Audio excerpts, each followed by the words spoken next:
해양 전문 채널 백기자의 시포일러 진행자 백기자입니다. 한국해양과학의 중심인 한국해양과학기술원의 새 원장으로 이희성 박사가 5월 27일 취임하셨습니다.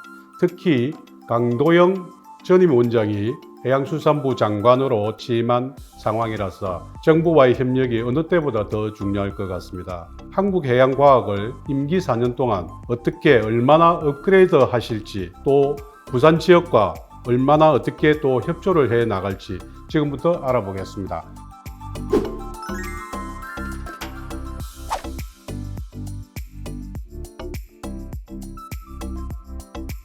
원장님 취임을 축하드리겠습니다. 감사합니다. 먼저 한국해양과학기술원 어떤 곳인지 간단하게 좀 설명 부탁드리겠습니다. 한국해양과학기술원은 1973년 설립돼서 지난해 50주년 행사를 부산에서 했습니다. 지난 50년 동안 우리나라 해양과학 기술을 발전시켜 왔다고 자부하고 있고요. 지금까지 우리가 해양과학을 잘 이끌어왔지만 앞으로도 우리나라 해양과학의 발전의 중추 역할을 할 수 있는 기관이라고 생각합니다. 인력이 한 730명, 대학원생 합치면 한 1000명 정도. 이 정도 규모라면은 한국과학 전체에서 어느 정도 비중이라고 보면 될까요?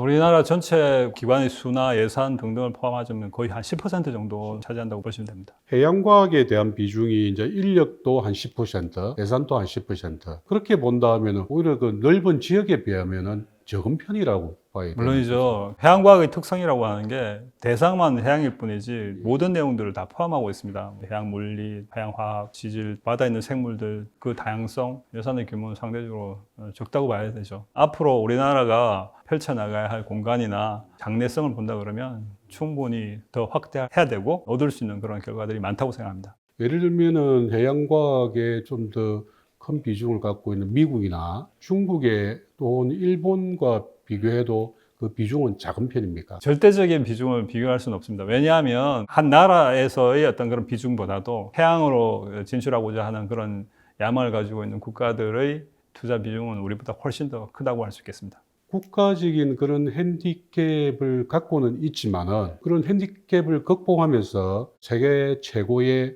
해양과학의 본산으로 좀 만들고 싶은 욕구가 있으실 겁니다. 물론이죠. 어떤 비전을 갖고 계신지 한번 좀 얘기해 주십시오.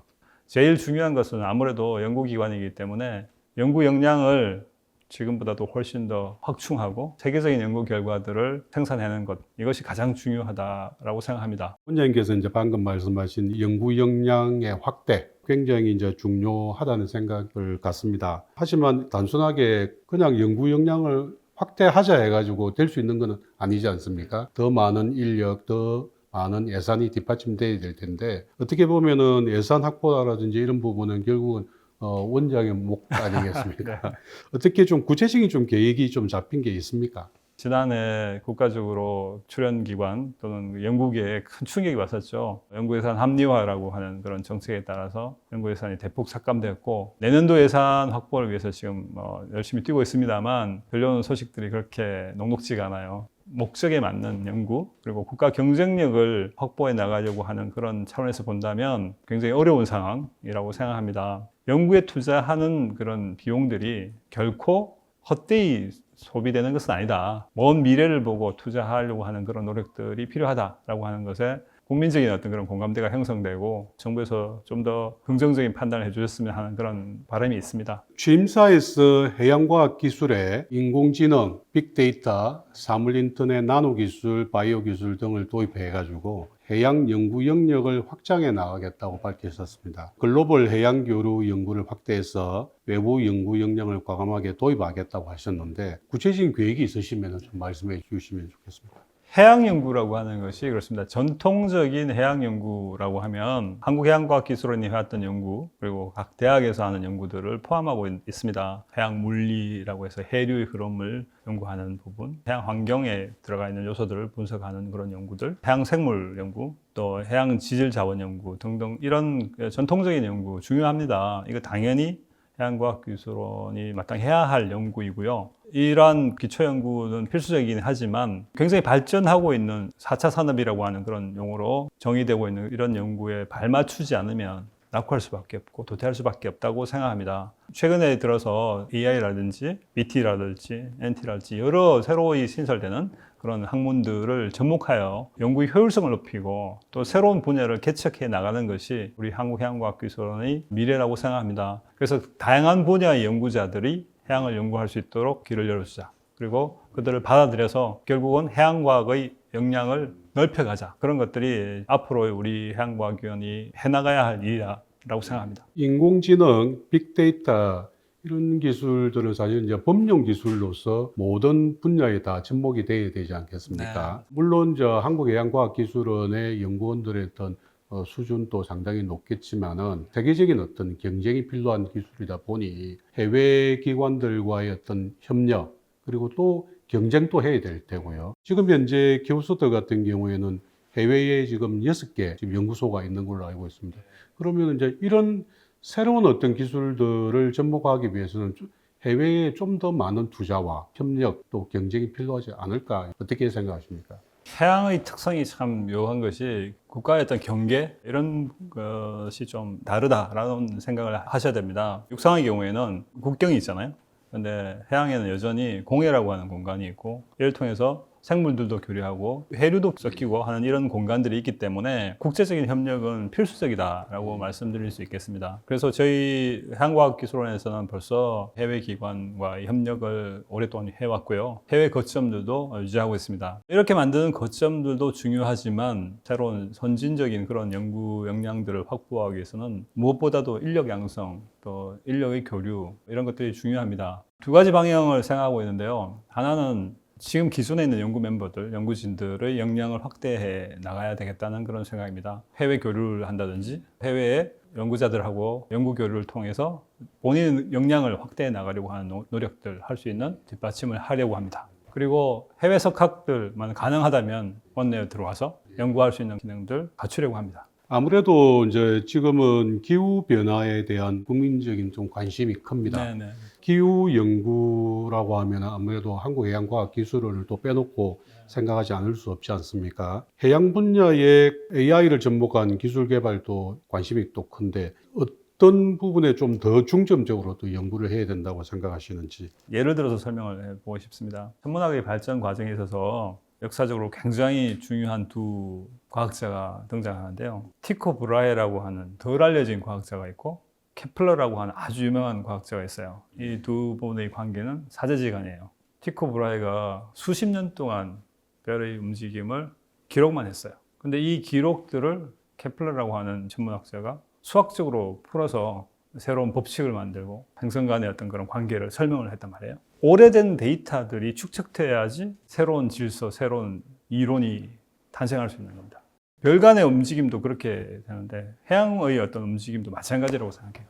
해양에서 얻어지는 여러 가지 데이터들이 잘 정리되면 새로운 이론, 새로운 질서가 정리될 수 있는 것이죠. 결국 이러한 데이터들이 모이면 해류의 움직임뿐만 아니라 해양에서 올라오는 에너지에 의해서 나타나는 기상 문제, 아까 말씀드렸던 기후 문제까지도 연동될 수가 있는 겁니다. 가장 중요한 것은 정확한 데이터를 정확하게 축적해 나가는 일들이라고 생각합니다. 그런데 여기에 아까 말씀드렸던 케플러와 같은 그런 뛰어난 과학자가 아니라 지금은 AI 같은 그런 기술들이 적용이 되면 지금까지 우리가 모르고 있던 이론, 우리가 모르고 있던 어떤 방법들이 나올 수 있다고 생각해요. 저희들은 여전히 그런 데이터의 중요성에 대해서 인식해서 이런 해양의 데이터들을 모으려고 하는 시도들을 합니다. 한국해양과학기술원은 부산 동삼동 해양 클러스터 안에 있습니다. 해양 클러스터를 처음에 이제 조성을 했을 때 지역과의 연대 그리고 지역 그 경제의 어떤 발전 생각보다 기관과 기관 간의 연대나 협력 이런 것도 그렇게 잘 이루어지지 않는 것으로 지금 알려져 있습니다. 동삼동에 위치한 그 해양 클러스터를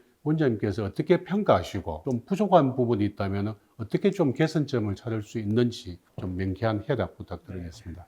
해양 클러스터는 동삼동 지역에 해양 관련된 기관 10여 개가 있는 연구단지라고 보시면 됩니다. 그 안에는 박물관도 있고 나아가서 소방서, 항만 관련된 시설들이 있기 때문에 어떤 일을 하는 곳인지 한번 둘러보셨으면 좋겠다는 그런 말씀드리고 클러스터 안에 있는 기관들 사이에 시민들을 위한 그런 이벤트들 좀 더 적극적으로 알리고자 하는 노력들이 부족했던 거 저 동의합니다. 다만 이제 클러스터에서 근무하는 직원들이나 기관을 이끌어 가시는 여러분들이 공통적인 의견은 좀 더 알리고 다가가려고 하는 그런 변화를 해야겠다라고 하는 생각들을 가지고 있습니다. 전체적으로 축제 같은 분위기를 한번 만들어 보자. 여러 가지 이벤트를 통해서 시민들과 같이 호흡할 수 있는 그런 행사들도 준비하자라고 하는 그런 협의들이 있습니다.